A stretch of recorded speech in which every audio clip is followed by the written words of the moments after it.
Chapter 11 of Miss Pym's Camouflage. This recording is in the public domain. Miss Pym's Camouflage by Lady Dorothy Stanley. Chapter 11. The heat and dust were trying. The hood over the cart kept away the air, and Miss Pym was very uncomfortably placed between two cases which jolted about on the floor of the wagon. She determined to get out at the first stopping place, an auberge with a tonnelle, that is to say, a little arbour of vines, where 4 German officers sat at dinner, a very ample dinner, judging by their cheerful red faces as they parted the greenery and looked out. Miss Pym did not hesitate. She walked round to the entrance of the bower and examined the dishes. A pile of spotted trout had been devoured, washed down by the best of white wine. I must wait for the next course, she said to herself,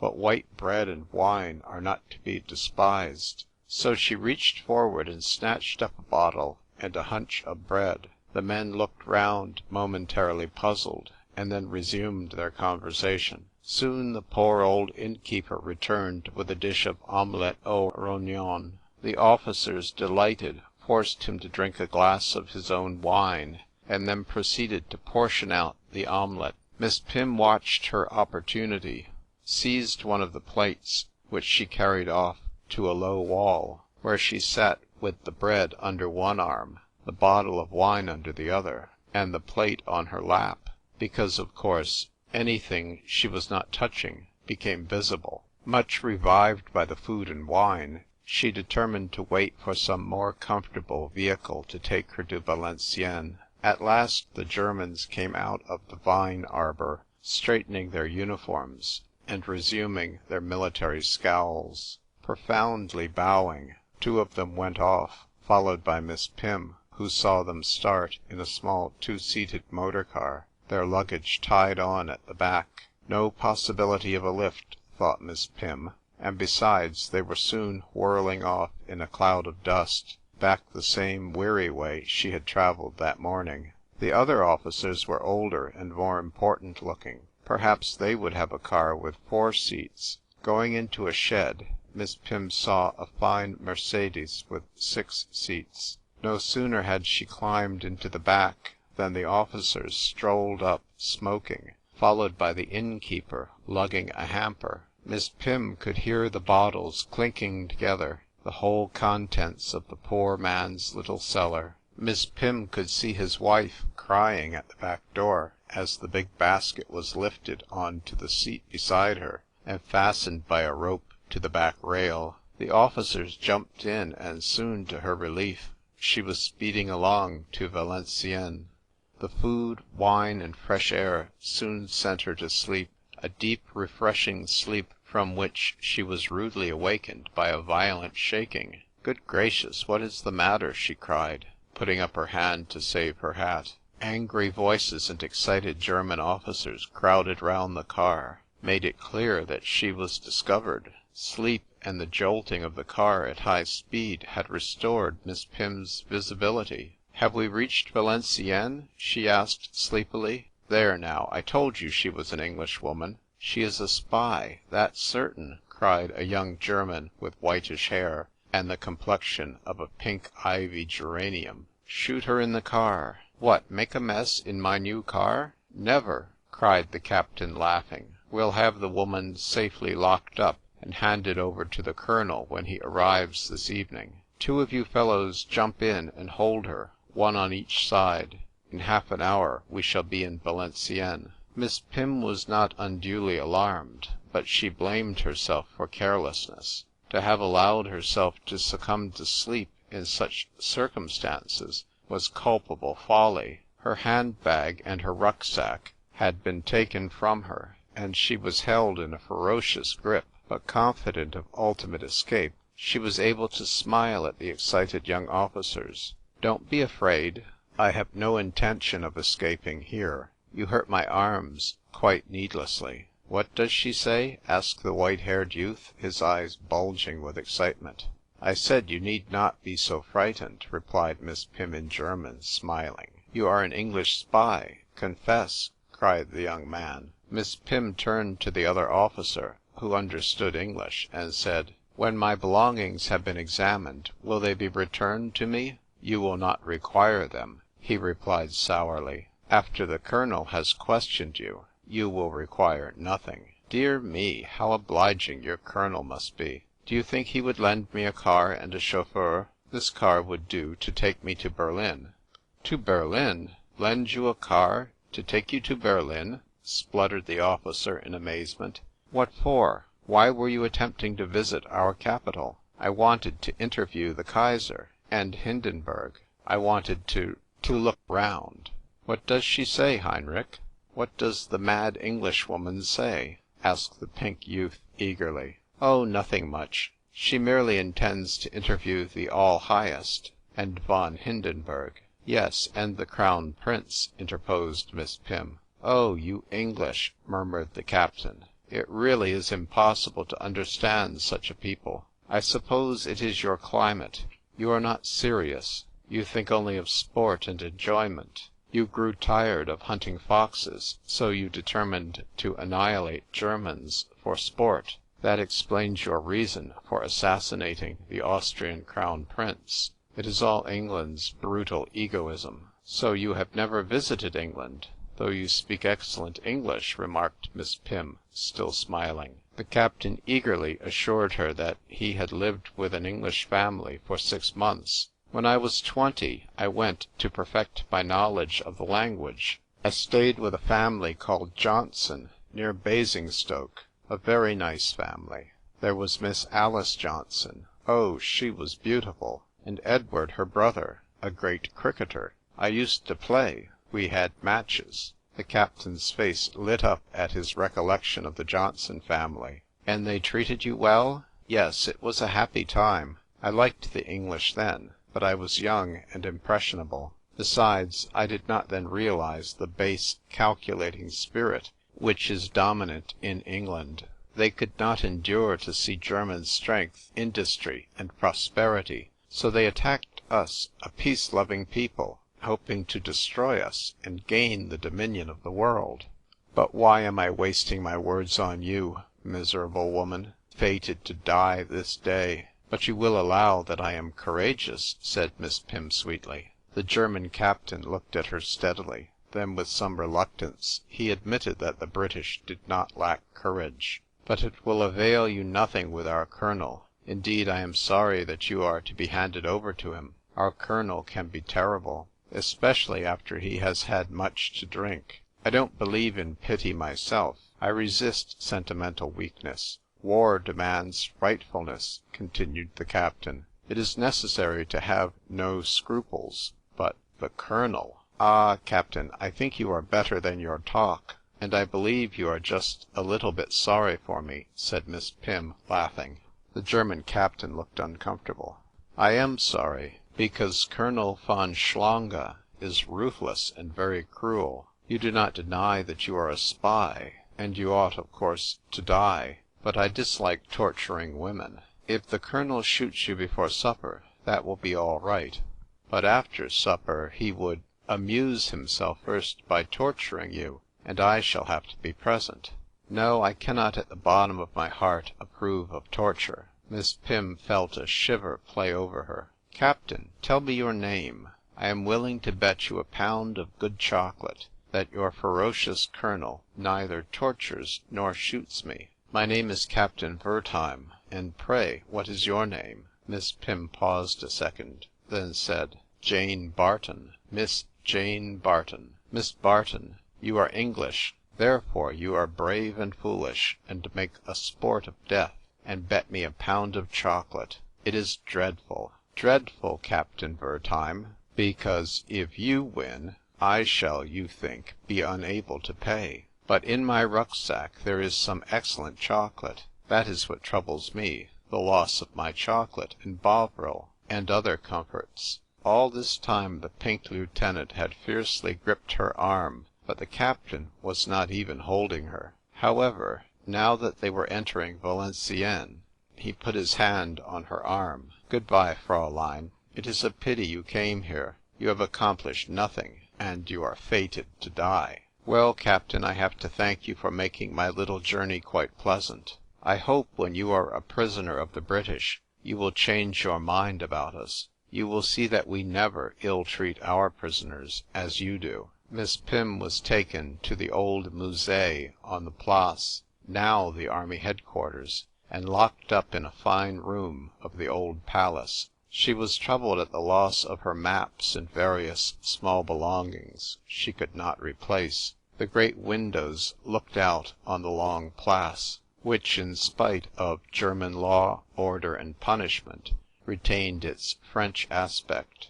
German soldiers stalked about, German aeroplanes flew overhead, but Valenciennes retained its French character. "I wonder what they think they will do to me," thought Miss Pym. It was risky remaining visible, but she wished to interview this deadly colonel before disappearing. In olden times, I suppose, they would have been preparing the stake for me, down there. Faggots heaped up round a stout post to which Perdita Pym would have been chained. From all accounts, these Germans are just as savage and inhuman today. How disappointed they will be to lose their victim. Her reflections were interrupted by the violent throwing open of folding doors. 4 German soldiers surrounded her, and in harsh gutturals ordered her to follow the pink-faced young officer, goose-stepping in front. This absurd little procession marched along a corridor, and they entered a room of noble proportions, furnished with stately old French furniture, supplemented by common modern stuff. At a large table, laden with papers neatly docketed, sat a German officer, Colonel von Schlange. He never once looked up at Miss Pym, but continued writing quickly, sheet after sheet. The pink officer stood very erect and immovable. The 4 soldiers might have been carved in wood. Miss Pym was curious to see the face of this formidable colonel, but she could only make out a round bald patch on the top of a small head. "If this goes on much longer," thought Miss Pym, "I shall laugh or shout. It's all pose. The wretch thinks he is terrifying me." After a long wait, she said to the lieutenant, in a peremptory voice, "Fetch me a chair." The young man looked at her, startled, and then at the colonel, who put down his pen and raised his head, and Miss Pym looked into the most sinister, the most truly evil countenance she had ever seen. It was worse than a face dreamed of in a dreadful nightmare. The head was small and flat, the eyes close together and black. A large brush-like moustache spread out under a thin nose, with dilated nostrils. The pallid face was fretted with minute wrinkles, as though it had been steeped in hot water. But it was the degradation of a human countenance that most struck Miss Pym. This creature was capable of anything evil and unnatural. The word monster best described him. "Now I understand the German conduct in Belgium and France," she thought. Like a reptile, the colonel raised his head, and his black eyes met the honest eyes of the Englishwoman. Then they shifted, and in a rapid, harsh tone he gave orders. Miss Pym was pushed towards the table where he sat, and tumbled on to a chair. The soldiers tramped out, and Colonel von Schlange and Miss Pym faced each other. Before a word was spoken, the man opened a drawer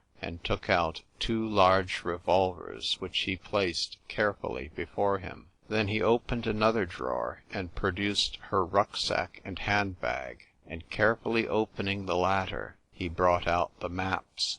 Folding his hairy, yellow hands on them, he leant forward with a curiously cruel look of enjoyment, and in perfect English he said slowly, "These are your possessions?" Miss Pym was so fascinated by this extraordinary man that she failed to answer. She felt herself in the first row of the stalls, looking on at a melodrama. "You do not answer. You are wise. I understand you are a self-confessed spy." "We have a short way with spies, Miss Jane Barton. But before your career is put an end to, I have to know something about those who sent you. Who gave you these exceedingly interesting maps? You will give me some information about the disposition of the British troops. Ha ha, this is what you call the biter bit. Now proceed. Make a full confession, without delay. If not— If not?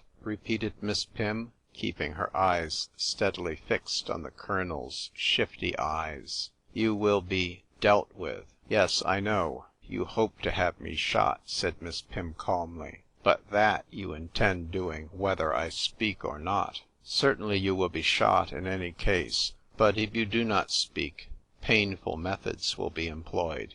You mean torture? Oh, Miss Barton, why use that expression? We shall take the necessary means to make you talk.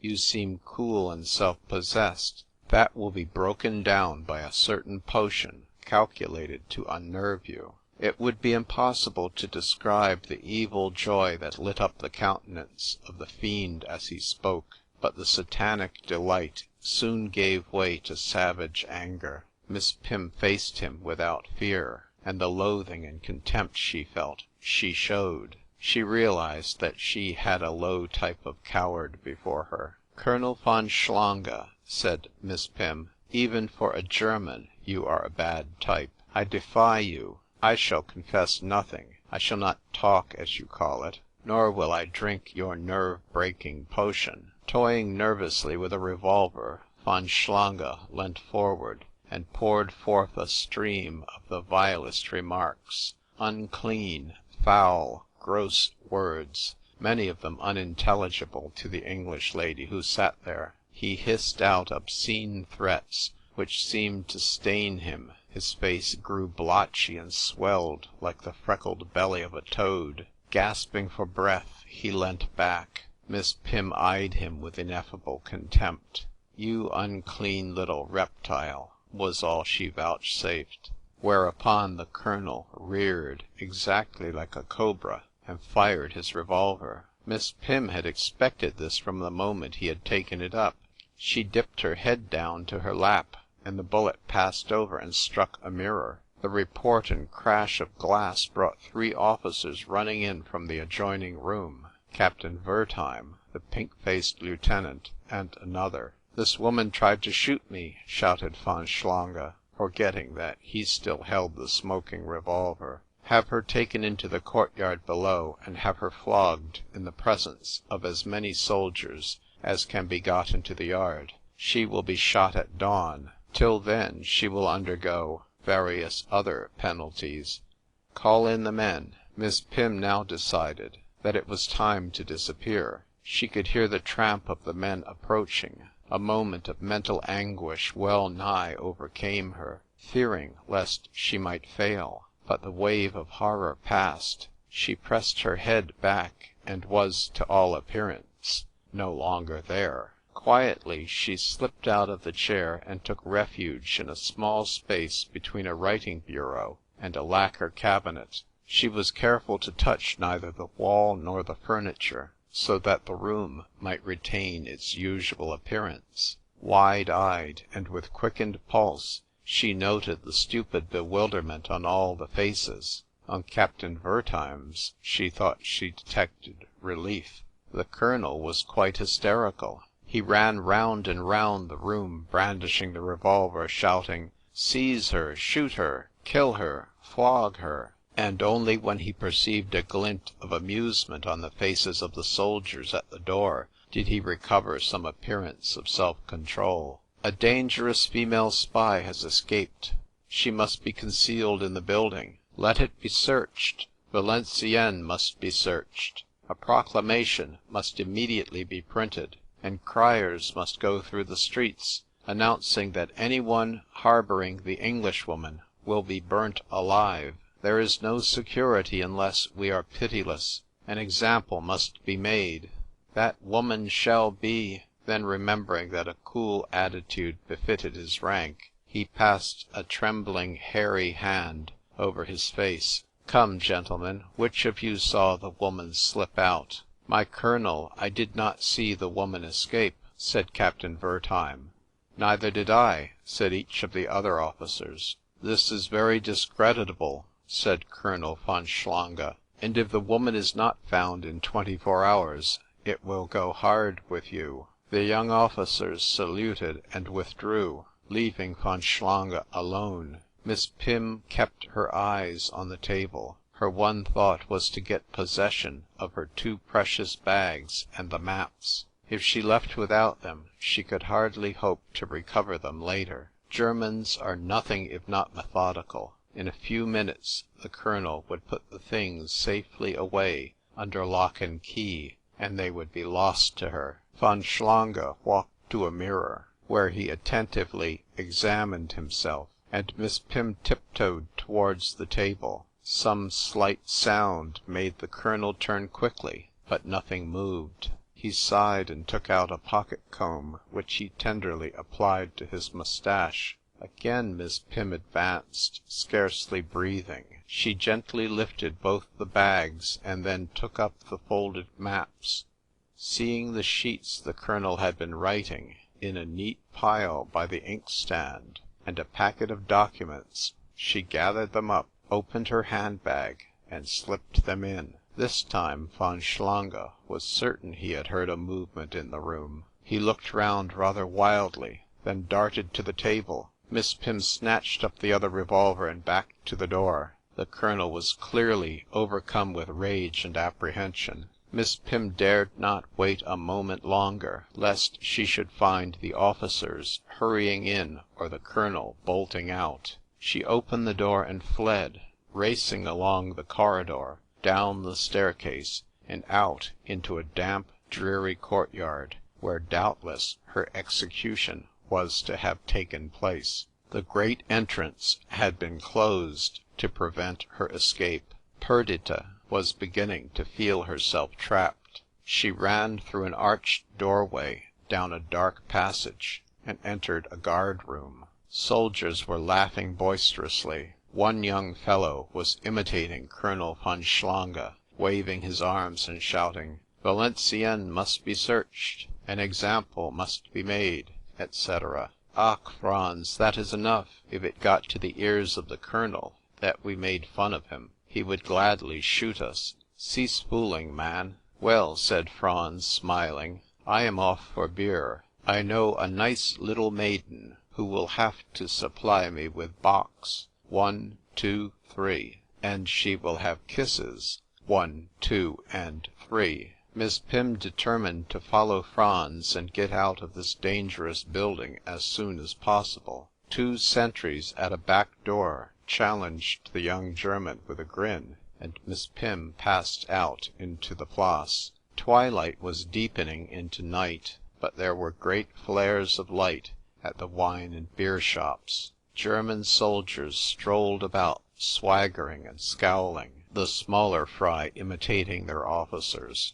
A beautiful band was playing outside a brasserie. Miss Pym stopped to listen. How could Germans hear such music and be such terrible brutes? She looked in at the hall and noted the youthfulness of the majority. Big, square, heavy boys, mostly fair-haired. It looked as though they had been bred to order, as though a slow-witted animal type had been in demand, and the nation, obediently, had turned them out by the 100,000. Men who must needs march together, or run away. Men with the characteristics of droves of cattle. Men who could be trusted neither to think nor to ask questions. Men who would fight, murder, sack, loot, or violate, as occasion arose, and dead would produce glycerin and engine grease in the corpse fat factory. Germany had organized well, and produced the type she required for her particular purpose. End of chapter 11.